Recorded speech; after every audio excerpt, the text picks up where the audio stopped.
அது வாழ்க்கை நன்மையினால நிரப்பப்படுவது.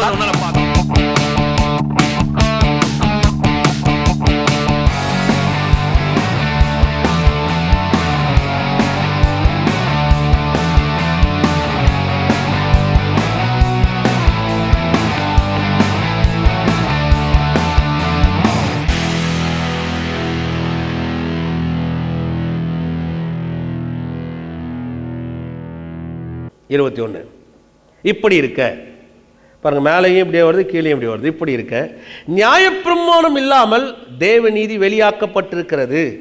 அதை குறித்து நியாயப்பிரமாணமும் தீர்க்க தரிசனங்களும். நியாயப்பிரமாணம் இல்லாமல் தேவ நீதி என்ன இருக்கு? நியாயப்பிரமாணம் இல்லாமல் சொன்னா மனுஷனுடைய எந்த கிரியையுமே இல்லாமல், மனுஷனுடைய எந்த முயற்சியுமே இல்லாமல், மனுஷனுடைய எந்த செயல்பாடுமே இல்லாமல் தேவ நீதி வெளியாக்கப்பட்டிருக்கிறது. அப்ப தேவ நீதி என்பது ஒரு கிரியையினால வந்ததல்ல, அது முழுக்க முழுக்க முழுக்க தேவனுடைய ஈவு. ஆமென். எது ஒத்துக்கிறீங்க? அதான் உண்மை. அப்புறம் இன்னும் அதுக்கடுத்து இன்னொன்று சொல்றாரு பாருங்க, இதை குறித்து தேவ நீதி வெளியாக்கப்பட்டிருக்கிறதுன்னு சொல்லிட்டு அதுக்கப்புறம் சொல்ற, அதை குறித்து நியாயப்பிரமாணமும் தீர்க்க தரிசனங்களும் சாட்சியிடுகிறது. எப்படி சாட்சியிடுகிறது? நியாயப்பிரமாண தீர்க்க தரிசனம் எப்படி தேவ நீதியை குறித்து சாட்சி சொல்லுது? தேவ நீதிக்கு எப்படி இது சாட்சி சொல்லுது? இதான் ரைட்டுன்னு எப்படி சொல்லுது? நீங்க வரணும்னா இது மறுரூப மலைக்கு வரணும். மறுரூப மலையில இயேசு போறார், 3 பேரை கூட்டு போறார். யோவான், பேதுரு, யோவான், யாக்கோப்பு 3 பேரையும் கூட்டு போறார். கூட்டு போன உடனே அங்க மறுரூபம் ஆகிறார். மறுரூபம் ஆன உடனே அப்படியே ஒரு வெண்மை, எந்த வண்ணானாலும் வெளுக்க முடியாத அளவுக்குன்னு சொல்லப்படுது. அவ்வளோ வெண்மையாக மாறுறாரு. அங்கே 2 பேர் வந்து நிற்கிறாங்க. ஒருத்தர் மோசே, இன்னொருத்தர் ஏலியா. 3 பேரும் கண்ணை திறந்து பார்க்குறாங்க. கண்ணை திறந்து பார்த்து 3 பேரையும் ஒன்றா ஆக்கணும்னு பார்க்குறான். உமக்கு ஒரு கூடாரம், மோசேக்கு ஒரு கூடாரம், எலியாவுக்கு ஒரு கூடாரம் போட்டு 3 பேரையும் ஒன்றா ஆக்கலான்னு பார்க்குறாங்க. அங்கே 2 பேரும் இவர்கிட்ட பேசின்னு இருக்கிறாங்க. இவர் நிற்கிறாரு, அவங்க பேசிட்டு இருக்காங்க. என்ன பேசுனாங்கன்றது பைபிளில் சொல்லப்படலை, நமக்கு அங்கே எதுவும் இல்லை. அவங்க 3 பேரும் ஒருத்தரோட ஒருத்தர் பேசியிருக்கிறாங்க. இப்போ இந்த கண்ணை திறந்து பேதுரு பார்க்குறான். பார்த்த உடனே இயேசுகிட்ட இப்படி சொல்கிறான். அவன் இப்படி பேசி கொண்டிருக்கையில், ஏற்கனவே நான் டீச் பண்ணியிருக்கேன், அவன் இப்படி பேசி கொண்டிருக்கையில் வானத்திலிருந்து ஒரு சத்தம் உண்டாகி, இவரின் நேசகுமாரன் இவருக்கு, அப்போ இவருக்கு செவி கொடுக்கலாம். இவ்வளவு காலம் நீ கொடுத்த எல்லாம், அந்த பிரமாணத்தை கொடுத்த செவி, தீர்க்க தரிசனம் கொடுத்த செவியெல்லாம் நிற்கவே இவருக்கு செவி கொடுங்கள். சொல்லுங்க, இவருக்கு செவி கொடுங்கள். அப்ப இவ்வளவு காலம் கொடுத்த செவியை இனி ஸ்டாப் பண்ணு, இப்ப இவருக்கு நீங்க என்ன பண்ணு, செவி கொடு. அதான் வானத்திலிருந்து சத்தம் வருது. அப்ப அவங்க 2 பேரும் இவரோட பேசுறாங்க, சாட்சியிடுறாங்க. ஆமா, நியாயப்பிரமாணம் பாவத்தை போதிச்சிச்சு. அந்த பாவத்துக்கு பரிகாரி யாருன்னா இயேசு. அது மோசே சாட்சியிடுறார். எலியா பேசுறார், இஸ்ரவேல் ஜனங்க பாவம் செஞ்சு போயிட்டாங்க, அந்த பாவத்துக்கு ஒரு பெரிய மீட்பு உண்டாகணும், அந்த மீட்பினுடைய செயல்பாடுகளை செய்ய வந்திருக்கிறார். இவங்க 2 பேரும் சாட்சிடுறாங்க. இந்த 2 சாட்சியை பேசும்போது மனுஷன் அங்க பேசுறான். மனுஷன் இப்படி பேசும்பொழுது வானத்திலிருந்து ஒரு சத்தம் கேட்குது, இவர் என் நேசகுமாரன் இவருக்கு செவி கொடுங்கள். ஆமென். பாருங்க, அந்த வார்த்தை கேட்ட உடனே, செவி கொடுங்கள் கேட்ட உடனே அவங்க அப்படியே எல்லாரும் பயந்து கீழே விழுந்துருவாங்க. என்ன நடக்க போதோ என்ன நடக்க போதோ அப்படி விழுந்துருவாங்க. உடனே இயேசு முதல்ல ஒரு வார்த்தை பேசுறாரு, பயப்படாதிருங்கள். அந்த வார்த்தைக்கு அப்புறம் வானத்திலிருந்து அந்த சத்தம் வந்ததுக்கு அப்புறம் 3 பேரும் முகம் குப்புற விழுறாங்க. விழுந்த உடனே அவங்க 3 பேர்கிட்ட போறாரு. இயேசு சொல்றாரு, பயப்படாதீர்கள். பயப்படாதீங்களா என்ன? உங்களுக்கு எந்த ஆக்கினை தீர்ப்பும் கிடையாது. முதல்ல பேசுறாரு, உங்களுக்கு எந்த ஆக்கினை தீர்ப்பும் கிடையாது. பாருங்க, அப்போ கர்த்தருடைய முழு நோக்கம் என்ன? கடவுளுடைய முழு நோக்கம் என்ன? எதை செய்ய விரும்புகிறார்? ஒரு மனுஷன் இருதயத்திலாலும் சரி, எண்ணங்களாலும் சரி, அவன் தனக்கு தானே ஒரு ஆக்கினை தீர்ப்பு வருவித்துக் கொள்வது அவனுக்கு அது ஆபத்து. அதனாலதான் அப்படி பேசுறாரு. ஏற்கனவே நான் சொல்லியிருக்கேன், சைக்கோசோமேட்டிக் இல்னஸ்னு ஒரு வியாதி பற்றி சொல்லியிருக்கேன். நெட்லலாம் போய் நீங்கள் பார்க்கலாம். அது சைக்கோசோமேட்டிக் இல்னஸ்னா என்ன? ஒரு வியாதி. அது எப்படி மன ரீதியாக ஒரு மனுஷனுக்கு வியாதி ஏற்படுத்துதுன்னு சொல்லுது. தன்னைத்தானே ஒருத்தர் என்னைக்கு தண்டிக்கணும்னு நினைக்கிறானோ, அந்த தண்டனைக்கு அவன் தண்டிக்கணும்னு நினைக்கும் பொழுதே அந்த தண்டனை அவன் சரீரத்தை வெளிப்படுத்த ஆரம்பிக்குதான். இங்கே பாருங்க, சில நேரத்தில் ரொம்ப டயர்டாகுதுன்னு பாருங்க, உடனே உங்கள் பாடி ரியாக்ஷன் பண்ணும். டயர்டாகுதுன்னா உடனே எங்கே போவீங்க சொல்லுங்கள்? எங்கே போவீங்க? டயர்டாக இருக்குதுன்னாவே அடுத்து எங்கெங்கே போவீங்க? சொல்லலாம் தெரியாது. ஹாஸ்பிட்டலுக்காக போவீங்க, நேராக போய் தலைகை வச்சு ஒன்றா தூங்கலாம் பாருங்க. பார்த்துறீங்களா? தூக்கம் வர மாதிரி இருக்குது, சாப்பிடணும் போல இருக்குது. எதெல்லாம் நீங்கள் நினைக்கிறீங்களோ உங்கள் பாடியில் அது அப்படியே ரியாக்ஷன் ஆகும். சில நேரத்தில் பாருங்க, நான் தண்டனைக்குரியவன், நான் வந்து தண்டிக்கப்படக்கூடியவன், எனக்கு நான் தகுதி இல்லை, நான் ஒருவேளை கோப்பாக்கு இன்னைக்கு பங்கா இருக்கிறேன்னு ஒருத்தன் நினைச்சாவே அவனுக்குள்ள என்ன உண்டாகுதா? கடவுள் தண்டிக்கணும்னு அவசியம் கிடையாது. அவன் சிந்தனையே அவனுக்குள்ளாக இந்த வியாதியை அவனுக்கு ப்ரொடியூஸ் பண்ண ஆரம்பிக்குது. வாழ்க்கையில் கடைசியில் என்ன நினைக்கிறாங்க, இவங்க பேசுறது என்ன ஆயிடும்னா, நான் தப்பு பண்ணேன் பிரதர், கர்த்தர் என்ன பண்ணிட்டார், நான் தப்பு பண்ணேன், என்னை தண்டிச்சு தருவாங்க. பார்த்துறீங்களா? நீங்கள் தப்பு பண்ணாதான் உங்களை தண்டிக்கணுமா? நீங்கள் யோசிச்சு பாருங்க. உங்களை தண்டிக்கணும்னு நிற்க வச்சா இன்றைக்கி ஒரு கிறிஸ்துவ மேலே நிற்பானா? நீங்கள் யோசிச்சு பாருங்க. அவர் தப்பு பண்ணார், அவர் வழிக்கே நான் வரேன். அவர் தப்பு பண்ணார், அவர் தண்டனை வந்துருச்சு. கர்த்தர் அவருக்கு அந்த வியாதியை கொடுத்துட்டார், அந்த தண்டனையை கொடுத்தார். ஓகேவா? இன்னைக்கு நான் உங்களை பார்த்து கேள்வி கேட்குறேன், நீங்கள் தப்பே பண்ணலையா? எத்தனை இங்கே தப்பே பண்ணாம உட்காந்துருக்கீங்க? ஒருத்தரும் கை தூக்க மாட்டேறீங்க பார்த்தியா? ஒரு கோவப்பட்டா கூட அதுக்கு பேர் என்னங்க? பெருசாக யோசிடாதீங்க. தப்புன்னா நான் போய் என்ன விபச்சாரம் பண்ணிட்டேன், நான் போய் என்ன அப்படியே பாரில் உட்காந்து தண்ணி அடிச்சிட்டேன், நான் போய் என்ன, அப்படியெல்லாம் யோசிக்காதீங்க. தவறுன்றது என்ன? ஒரு பெண்ணை இச்சையோட பார்த்தா அதுக்கு பேர் என்னது? இச்சையோடுனா என்ன? சும்மா பார்த்தா அழகா இருக்கிறா, நல்லா இருக்கிறாளேன்னு கொஞ்சம் சிந்திச்சுட்டாவே அதுக்கு பேர் என்னது? எங்க போயிட்டாரு பாருங்க இயேசு. அப்போ தப்புன்னா நீங்க ரொம்ப பெரிய அப்படியே தூர் வாராதீங்க, போய் அப்படியே கீழே கீழே போகாதீங்க. நான் பெரிய தப்பெல்லாம் பண்ணல, நான் சின்ன தப்பு தான் பண்ணினேன், அப்படியெல்லாம் பேசுறாதீங்க. அப்போ ஒவ்வொரு மனுஷனுக்குள்ளாகவும் பாருங்க, சில விஷயங்கள் தவறும் பொழுது அவனே ஆக்கினே வர வச்சுக்கிறான். அவனே வர வச்சுக்கிறான்னா அந்த சைக்கோசமேட்டிக் இல்னஸ் அவனுக்கு பாடியில் இருக்கிற அந்த செல்லை அவனுக்கு அந்த வியாதியை ப்ரொடியூஸ் பண்ணுது. இவன் என்ன சொல்றான்? கடவுள் என்ன தண்டிச்சார்னு பேசுறான். அப்படி தண்டிக்கணும், தப்பு பண்ற ஒவ்வொருத்தனுக்கும் வியாதி வரணும்னு சொன்னா பூமியில பாவியும் சரி பரிசுத்தவானும் சரி உலகம் முழுவதும் வியாதியால தான் நிறைஞ்சு கிடக்கணும். பாருங்க, சிலருக்கு என்ன பிரச்சனைனா இந்த சாப்பாட்டுனால பிரச்சனை. பார்த்துறீங்களா? இந்த குற்ற மனசாட்சி சிலருக்குலாம் எங்கே வருதுன்னா சாப்பாட்டில் கூட வருது.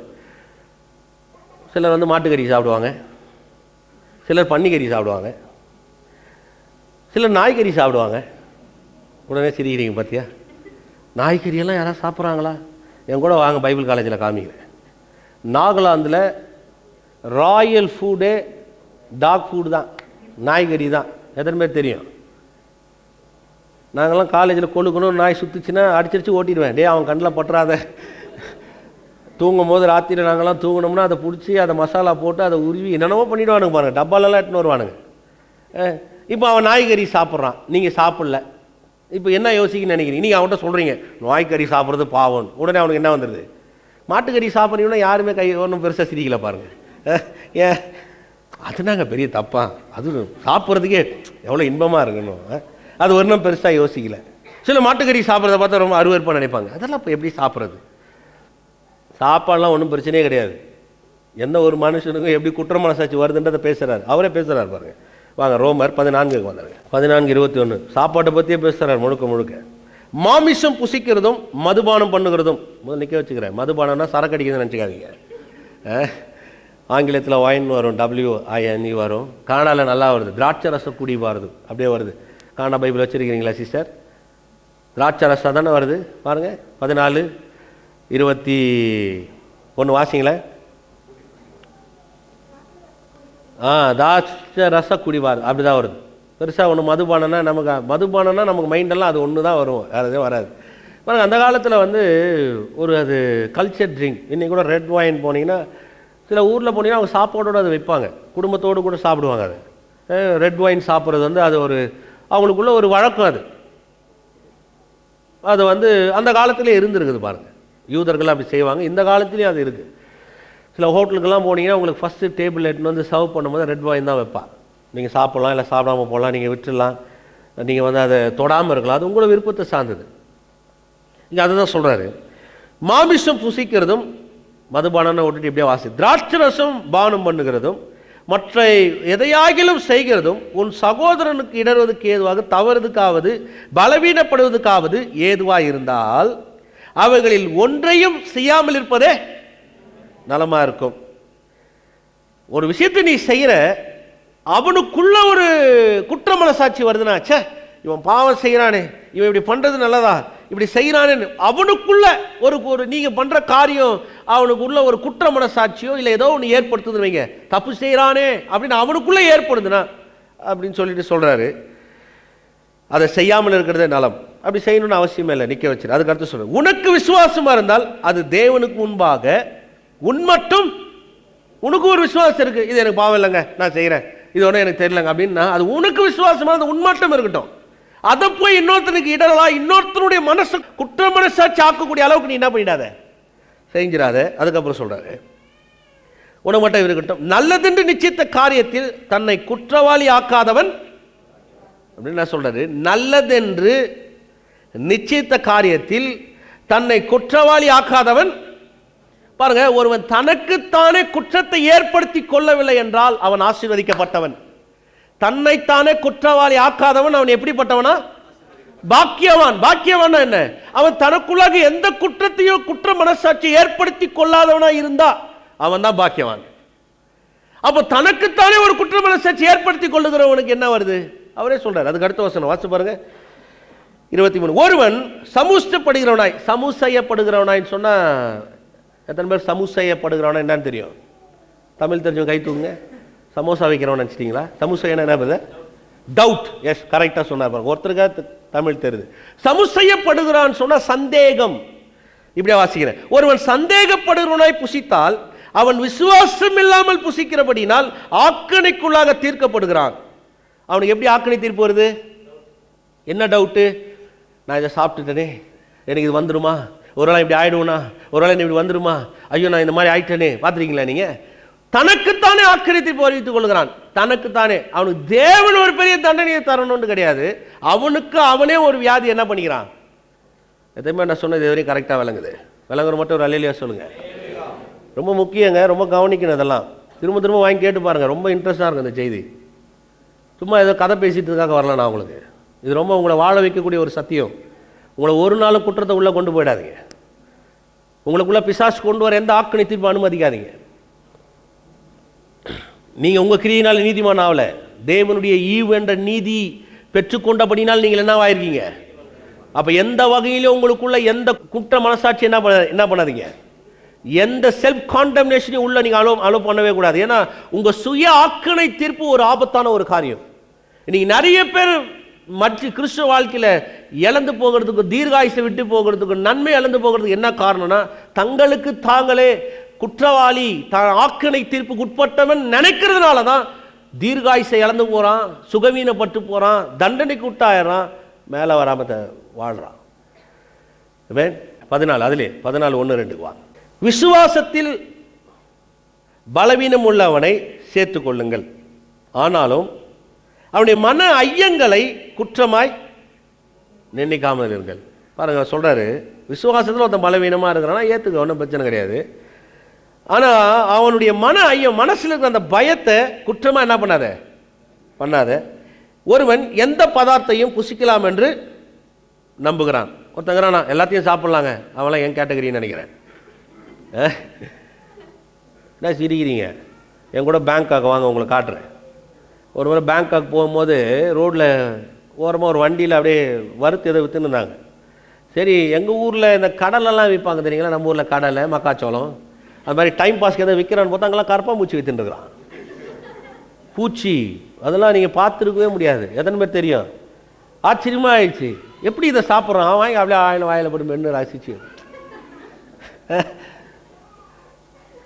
சமீபத்தில் ஒருத்தர் இதுக்கு போயிட்டு வந்தார் பாருங்க, சைனாவில் இருக்க போயிட்டு வருவார். அவர்கிட்ட கேசி சொன்னார், ஹோட்டலுக்கு போயிட்டா நீங்கள் சைனாக்கெலாம் ஹோட்டலுக்கு போயிட்டா எதை சமைக்கிறான்னு மாத்திரம் கேட்கக்கூடாது. அவன் சமைச்சு வச்சானா ஸ்தோத்திரம் பண்ணி சாப்பிட்றணும் பாஸ்டர். இதை நீ எதில் சமைக்கிறேன்னு கேட்டிங்கன்னா உங்களுக்கு பிரச்சனை அப்படின்னாரு. அதில் எதில் வேணாலும் சமைப்பான், எதை வேணாலும் சேர்ப்பான், எதை வேணாலும் கொண்டு வருவான். டேஸ்ட்டாக இருக்கா?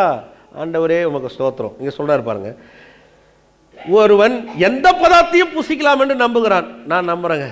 என் கூட ஒருத்தர் வந்தார், அவர் சாப்பிட்டார் பாருங்க பேங்கால். அதான் கூத்து. நான் யோசிக்கிறதெல்லாம் அவர் சாப்பிட்டார். சாப்பிட நம்புகிறார். பலவீனனோ மலக்கறிகளை மாத்திரம்.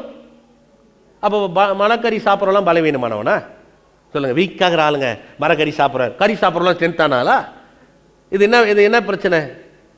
மரக்கறியில் ஸ்ட்ரென்த் இல்லையா? எல்லாரும் சொல்கிறாங்க கறி சாப்பிட்றத விட மரக்கறி சாப்பிட்டாதான் ஸ்ட்ரென்த். அப்போ இங்கே என்ன பேசுகிறாரு? ஒரு எதை வேணாலும் சாப்பிடலாம், அவன் வந்து பலன் உள்ளவனாக இருக்கிறான். மரக்கறி சாப்பிடுகிறவன் பேசுகிறார் இல்லையா? பலவீனனோ மரக்கறிகளை மாத்திரம் புசிக்கிறான். அப்போ மரக்கறி சாப்பிட்ற பலவீனமானவனா?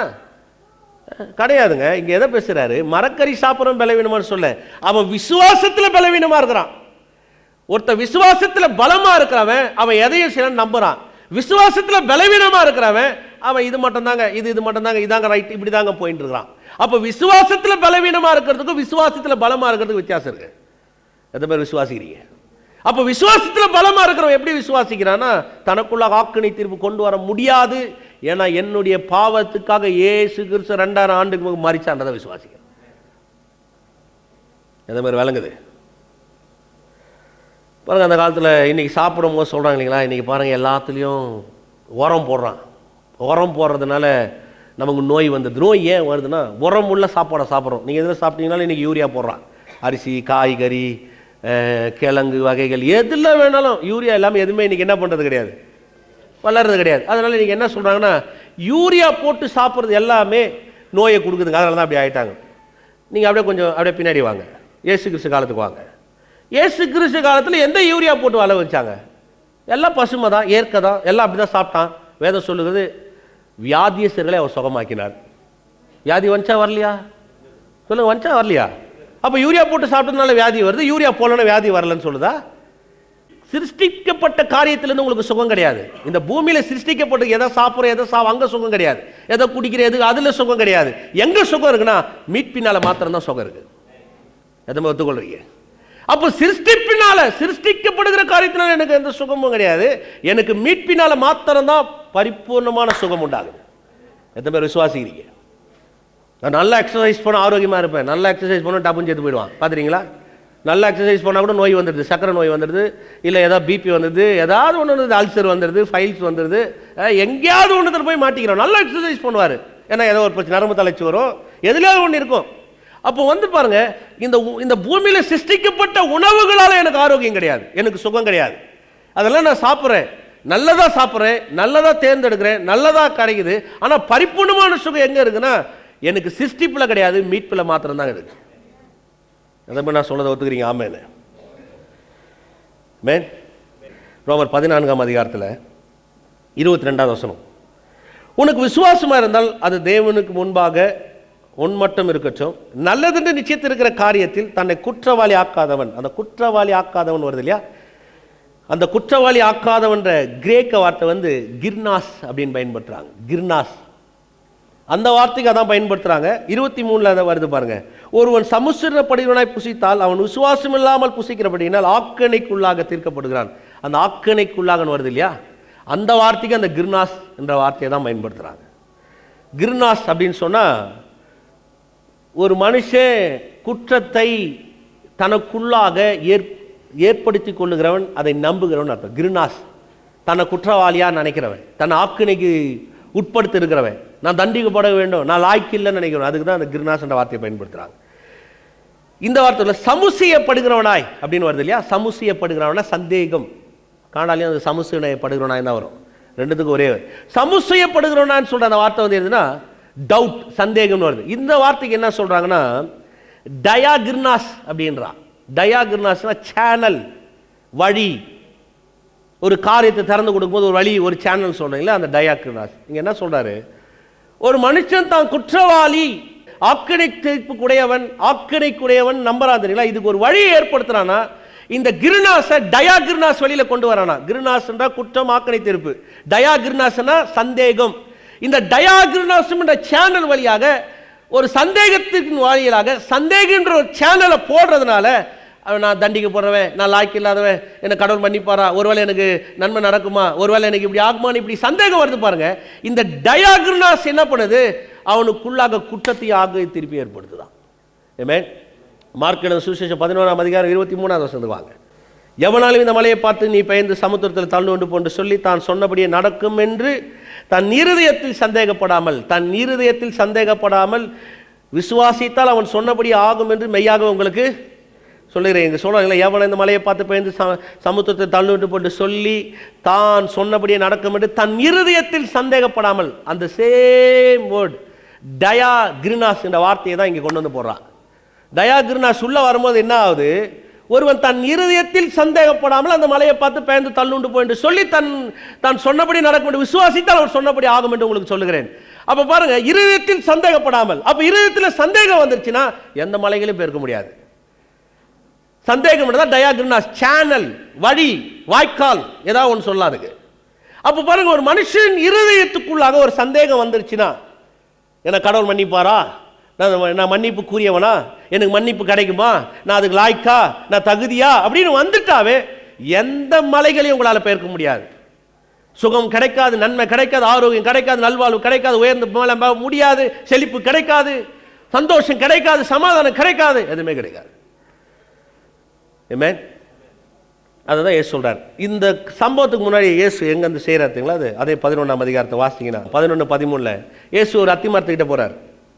அது அத்திப்பழம் காலமாயிராதபடினால் அந்த மரத்தை பார்த்து சபிக்கிறார். ஏன் ஏத்து அத்தி மரத்தை சபிச்சார்?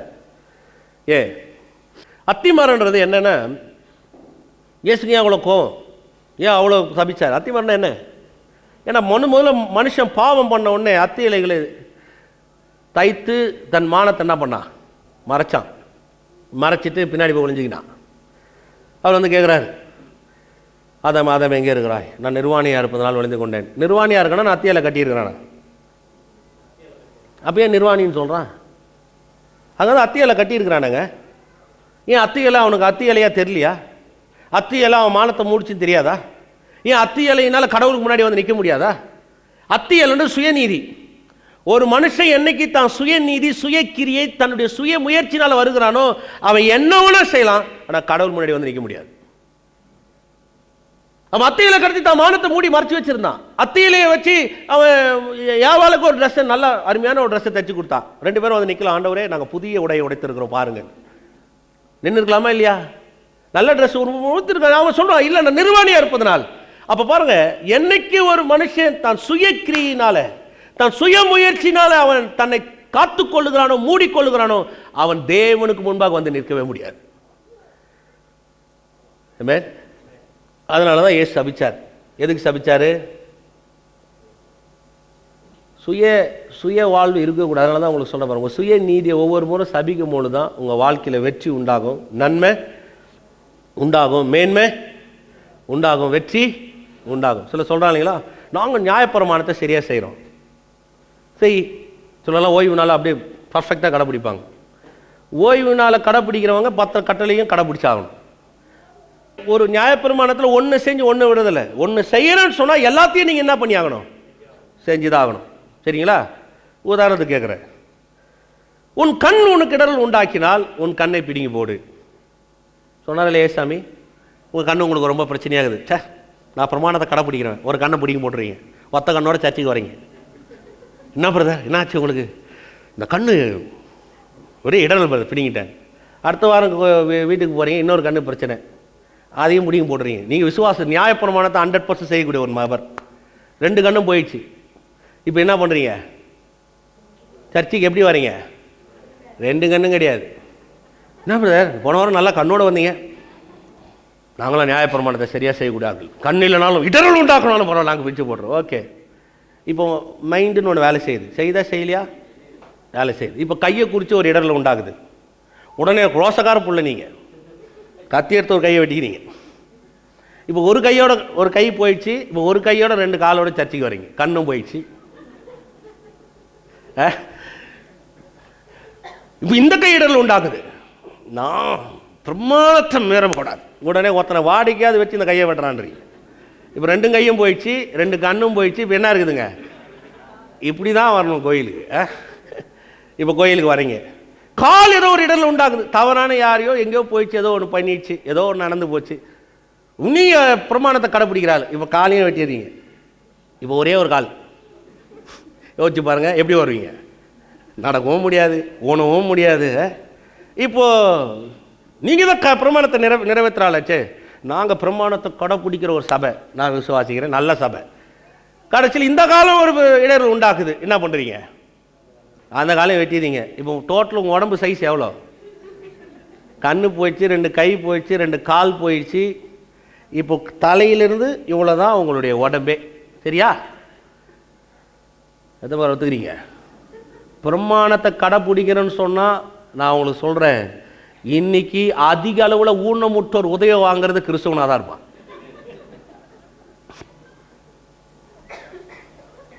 ஊனமுற்றோர் உதவி தலைவர் பாஸ்டர் கூட நியாயப்பிரமாணத்தை பேசினா அவருக்கும் ஒன்றும் இருக்காது, பைபிளை நாக்கில் தான் தரணும்.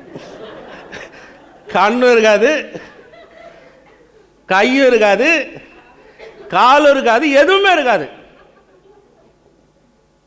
பிரமாணத்தை கடைப்பிடிக்க நினைக்கிறவர்கள் சும்மா பேசலாம், சும்மா வாய்கிலேயே பேசணும். நாங்களாம் வந்து பிரதர் அப்படியே 10 கட்டளைகளை பார்த்தீங்கன்னா எங்கள் பாஸ்டர் போதிப்பார்னா சும்மா போதிக்கலாம்.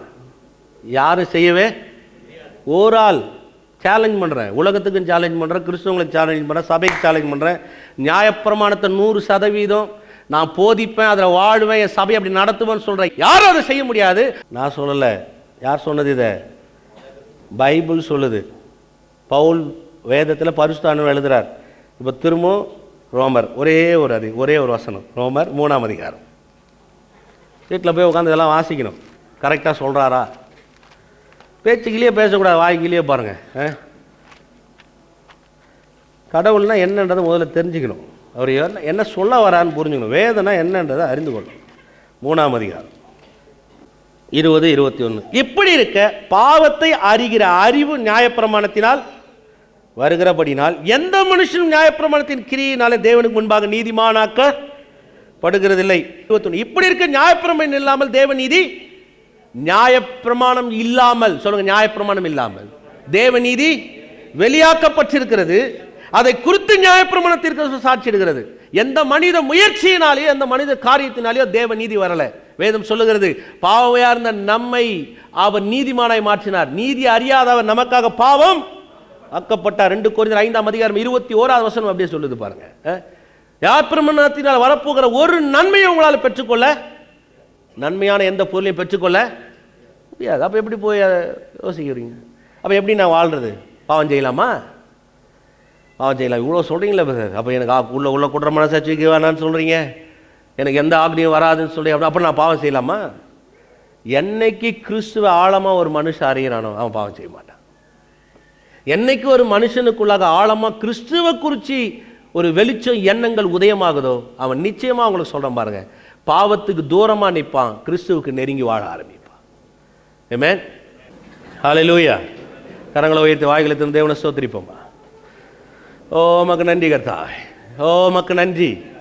நல்லவரே மக்கு நன்றி, கிருபை உள்ளவரே மக்கு நன்றி, தயவு உள்ளவரே மக்கு நன்றி கர்த்தாவே.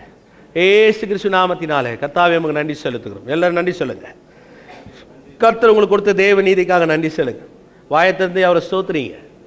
ஓ நன்றி அப்பா கர்த்தாவே, நீர் பெரியவராக இருக்கிறீர். வந்திருக்கிற ஒவ்வொருத்தருக்காக நன்றி. குடும்ப தலைவிக்காக நன்றி கர்த்தாவே. இந்த குடும்பங்களை நீ வைத்திருக்கிற வெற்றிக்காக நன்றி கர்த்தாவே. உடைய கிருபைக்காக நன்றி ஆண்டவரே. எங்களுக்குள்ளாக ஏற்படுத்தி வைத்திருக்கிற எல்லா விதமான ஆசீர்வாதத்துக்காக நன்றி, நன்மைக்காக நன்றி. ஏசு கிறிஸ்து நாமத்தினால கர்த்தாவே உடைய கருத்தில் ஒப்பு கொடுக்கிறோம். இங்கே வந்திருக்கிற ஒவ்வொரு குடும்பங்களையும் சமாதானம், சந்தோஷம், நன்மை, நல்வாழ்வு, உயர்வு, மேன்மைகள் பெருகட்டும் கர்த்தாவே. ஏசு நாமத்தினால கர்த்தாவே, இவளுக்காக ரத்தம் சிந்திருக்கிறீர், இவளை மீட்டெடுத்திருக்கிறீர், இவளை தெரிந்து கொண்டிருக்கிறீர், இவளை அழைத்திருக்கிறீர், இவளை பரிசுத்தப்படுத்தி இருக்கிறீர், குமாரன் குமார்த்திகளாய் மாற்றி வைத்து அதற்காக நன்றி செலுத்துகிறோம். கர்த்தர் பெரிய காரியத்தை செய்யும். ஏசு கிறிஸ்து வல்லமுள்ள நாமத்தினாலே நன்றி சொல்லி ஜெபிக்கிறோம் எங்கள் ஜீவன நல்ல பிதாவே. கர்த்தராக இயேசு கிறிஸ்துவின் கிருபை, பிதாவாக தேவனுடைய அன்பும் பரிசுத்த ஆவியான அந்யோன்ய ஐக்கியம் இன்றும் என்றும் சதா காலம் நாம் ஒருத்தரும் இருப்பதாக. ஆமென். ஆத்துமாவிற்கு செய்த நன்மை நினைத்து துதி பலி எடுத்து தூபமாக கொடுத்து